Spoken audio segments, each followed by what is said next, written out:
Hi everyone, I'm Simon Texier, and I will present you the customer acquisition in a cookieless world in the context of Orange. So firstly, let me introduce myself. So I'm Simon Texier. I'm part of the web tracking team in Orange, and I'm also product owner data and activation. So Orange, I think that some of you know this company. So we are one of the largest network operators in Europe and also in Africa, and we create a lot of digital experience. Of course, we serve uh, 253 million customers in 26 countries. And for me, I'm part of Orange France. So for the B2C, and so I'm working with all the customer for France.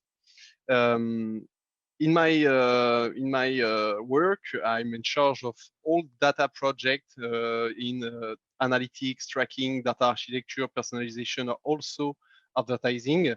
And I'm doing that since more than 5 years. So I'm leading project with the aim to simplify the reading, analysis, and of course, activation of data in order to improve the customer experience. And I will present you in this presentation what we are doing in order to manage what we are calling the cookie apocalypse, and why this cookie apocalypse is like an opportunity for Orange and not a problem for us. So, well, what we were talking about is about what we are doing in terms of data collection at Orange with third-party cookies, and what's going on the market on this topic. What changed are due to this cookie apocalypse. What are the challenges and opportunities for us? And also, I will give you some key advantages uh, in our new way to collect data.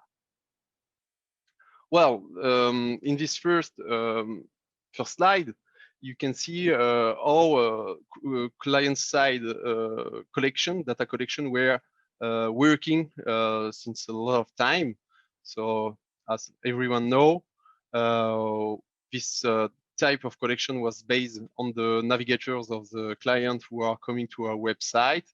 We were putting some data in the web pages called data layer, and with the tag manager, we were providing data to all the partners which we are working with them. So, for example, Google Analytics or DoubleClick. And a lot of these solutions were based on third-party cookies. There is a lot of advantages, but also drawbacks in this type of implementation. First, the advantage. This type of data collection is really easy to implement. Okay, it's not a pain in the ass for the developers which we are working with them. It's facilitated, of course, by the use of a tag manager and a data layer. We can be really independent in the way that we are collecting data and with which partner we are working with. But there is a lot of drawbacks also. There is a big dependence on the development in browser technology. So of course, what's happening on Chrome or Firefox in the past few months are really affecting the way that we are collecting data.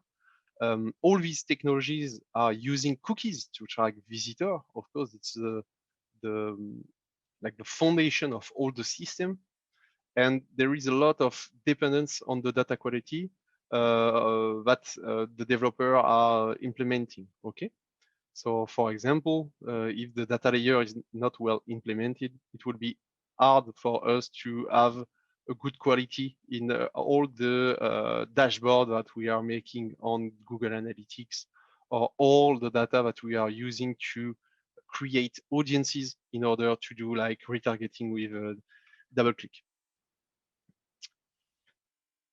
All these change in the market are due, of course, on the regulatory obligation and all the browser restriction. So, for example, in the next few months, the third-party cookies will be rejected by browsers. It's already happening, but it's accelerating. And also, everyone with the RGPD context needs to provide a consent in his website, and it's like mandatory. So of course, Orange have implemented his consent management platform provided by Didomi. In detail, what's happening? We are changing from cookie IDs to client ID. Okay, every solution who are now using cookie IDs instead of client ID. And what are the main difference between them is that the cookie ID is browser based and it's a lot ephemeral. So I think that in 30 days, a lot of our visitor IDs have changed by using cookies technology. And it's only with all the constraint made by the browsers. Now we need to focus on first-party cookies, and mainly all the solutions who are working with third-party cookies will be affected by all this change. What the difference between cookie ID and client ID? The client ID is people-based, and so mainly working with authentication. It's much more perennial, okay, because you will not switch from an identity to another in time by using authentication login. And also, it's much more compatible with a consent, okay? But you always need a consent to use client ID. What are the challenges and opportunities by using new data collection technical? What we are using now in Orange is like an hybrid approach. So we are always working with client-side collection, but all these client-side collection goes to a data collection servers, and it's the aim of this data collection server is to use API calls, for example, with Facebook, in order to provide data to Facebook. The main difference is that at the client level, we are not now collecting like a cookie ID, but we are collecting a client ID. And by using this client ID, we can enrich this client ID by client information, like the name of the guy, the mail address. Of course, everything is hash in our technology, and we can provide this type of data to Facebook. And of course, as you know, Facebook will have the same information that us. Okay, for Facebook, I'm Simon Texier, and for Orange, I'm also Simon Texier. And so we can have like a cookie, like a client matching. And so all the data that we are collecting on our basket page, for example, or confirmation pages will be sent to Facebook, and Facebook will know that it's Simon who have done this confirmation, for example. So I was speaking about ID and client ID and how we can enrich client ID by using client data, okay? But in this methodology, we can have a lot of different IDs. We can simplify the way that we are collecting data. What I can list is like the client ID, of course, the context ID, the product ID, and the order ID. When we are sending these IDs to the data collection server, now there is a new feature for us. It's the enrichment. Because in Orange, we have a lot of databases ready to be used in enrichment. So for example, when we are collecting a product ID, in the past, we were not collecting only product ID on the web pages. We were asking the developers to put the product ID, the product name, the product price, the product's image, for example, okay? And that's a lot of data that we were putting on the data layer. Now we are just asking the developers to have a product ID on the data layer. And by using the data collection servers and like data flow pipelines, we are enriching all these product IDs by all the databases that we have on product. Okay. And by using this enrichment, and after this enrichment, we can send to our partners a data enrich level of data collection. Okay. So it's working for product ID, but it's also working for context ID. What is a context ID? It's like in the before we were asking the developer to put for a shop, for example, we were asking the developer to put some data about which type of shop is it. Is it a shop for the fiber plan? Is it a shop for mobile plan, for example? So we are asking the developer to put on the website data which were explaining which page for the visitor are in. Okay. Now we are just asking the developer to put a context ID, which ID of the page we are on, and we have like a repository on the server side which contain all the database, all the information to explain which page we are on. Okay, and we are enriching this data in order to send it also to our partners. So what I want for you to keep in mind is that, of course, cookie apocalypse, it's a challenge. Okay, we need to change the way that we are collecting data and going from the cookie IDs to client IDs. But it's also an opportunity for us, because by using this type of IDs and the new way to collect data with a data collection server, we can enrich all the data that we are collecting in the client side by using other data that are in the databases of your company. So it's improving the data quality, because we are not asking for all this data to be put by the developer on the web page. Now we just needs for the developer to put only one variable, and we are enriching this variable by using database on the data server collection. We are extending the data scope, because it were impossible for us to ask the developer to put 10 variables on the website to explain which are the client information. Now we only need to have one variable which say, okay, this guy have this client ID, and all the data that we are needed to explain which type of client is him is on our database with the data collection server. So we have much more data than previously. So we can focus on the first party data and all the quality that we have on our first party data. By using new methodology of collection, we are also providing for Orange less dependencies on browser technologies, okay? Because we are only focusing on all the first party data that we have and that we will always have, okay? Not cookie, only client ID provided by an authentication, for example. And if, of course, it's an opportunity for us to, like I said, focus on the first party data, which are the most important data that we have. In the past few years, we were betting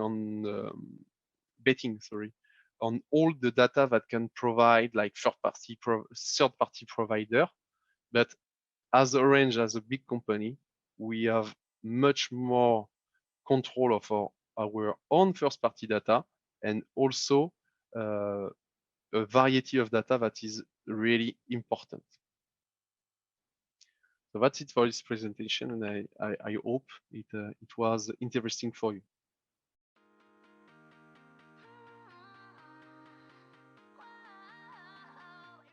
Thank you, Simon, for your presentation of Orange's vision on customer acquisition in the context of a cookie apocalypse. For you, Simon, when implementing a first-party data strategy, what are the most important aspects for company to consider? Yeah, in my point of view, you need to have a choice between do it by yourself and working with a company which are specialists in this type of strategy. If you want to focus on the first strategy, do it by yourself, you will need to invest a lot in infrastructure and in people. By infrastructure, I mean real-time trackers, for example, data transformation jobs, storage, and also working on data diffusion. With all this technology comes the people. So we need also to work with a lot of data engineer or data scientists, for example. So it's a big cost for a company. Maybe you have a big strategy cloud oriented for that, so it will be fine. But if you don't have this type of strategy, you need to focus on the second choice, and you need to work with specialists, with packaged tools like Tilium, which provide customer data platform, which will work very fine with all types of data that you have in your company. What are the important aspects to ensure the quality of the data for you? Yeah, in my point of view, there is two main factors for data quality.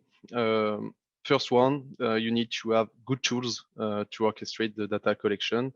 And by that, I mean monitoring all the steps when the data enter in your pipelines, when the data is transformed, and when the data is sent to a partner, okay? But you will also need to have good data schema. The schema is like a legend for your data, and it's allow you to provide check in the quality. Okay, so it's a good data schema are the basis for the monitoring. Finally, tools are necessary but not sufficient. You will also need a data governance process in your company. For example, in Orange, we have built a data governance team and named data owners and data stewards. Each one are responsible of a data scope. And the data owners is the one which which have the most responsibility on that type of data and will planify, for example, works to modify the data. And the data steward is the guy, for example, in Orange at the marketing, we will provide information on the data.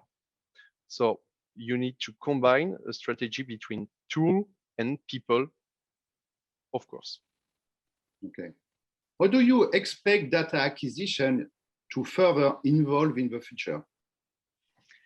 I think that it depends on the data heritage that your company have and also the business strategy that your company have. In the case of Orange, we are now focusing on first-party data. It will be less expensive for us, and it's allowing us also to work on our main business goals, which are customer loyalty and upsell. So we have a sufficient data depth in our end, and we just need to connect the point and so the databases. When you don't have this data capital, of course, you will need to find partners to work with in order to enrich the data that you don't have in your databases.